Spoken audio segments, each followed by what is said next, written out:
Hi friends, welcome to my channel. இன்றைக்கி இந்த வீடியோவில் எதை பற்றி பார்க்க போகிறோன்னு பார்த்தீங்கன்னா, சுவையான மட்டன் சூப் எப்படி செய்கிறது அப்படின்றத பற்றி தான் பார்க்க போகிறோம். வீடியோக்குள்ளே போகிறதுக்கு முன்னாடி நம்ம சேனலை இப்போ தான் ஃபஸ்ட் டைம் பார்க்குறீங்கன்னா சப்ஸ்கிரைப் பண்ணிவிட்டு பாருங்கள். இப்போது தேவையான பொருட்கள் என்னென்ன அப்படின்றத பார்த்துடலாம். 2 பெரிய வெங்காயத்தை நீல வாக்கில் கட் பண்ணி எடுத்துக்கலாம். அடுத்ததாக 3 தக்காளியையும் சின்ன சின்னதாக கட் பண்ணி எடுத்துக்கலாம். மட்டன் சூப் செய்கிறதுக்கு நான் 1/2 கிலோ எலும்பு தான் எடுத்திருக்கேன். இப்போது அடுப்பில் ஒரு குக்கரை வச்சுக்கணும்.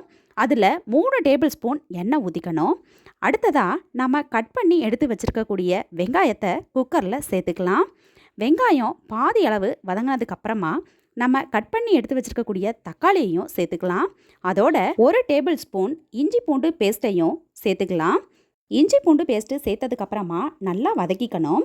அதுக்கப்புறமா 1 டேபிள் ஸ்பூன் மல்லித்தூள், 1/4 டேபிள் ஸ்பூன் மஞ்சள் தூள், 1 டேபிள் ஸ்பூன் கரம் மசாலா, தேவையான அளவு தூள் உப்பையும் சேர்த்துட்டு இது கூடவே 1/4 டீஸ்பூன் ஜீரகம், 1/4 டீஸ்பூன் சோம்பு சேர்த்துக்கலாம். நம்ம வாஷ் பண்ணி எடுத்துருக்கக்கூடிய எலும்பையும் இதில் சேர்த்துக்கலாம். 2 நிமிஷத்துக்கு இதை நல்லா கிளறி விட்டுக்கோங்க.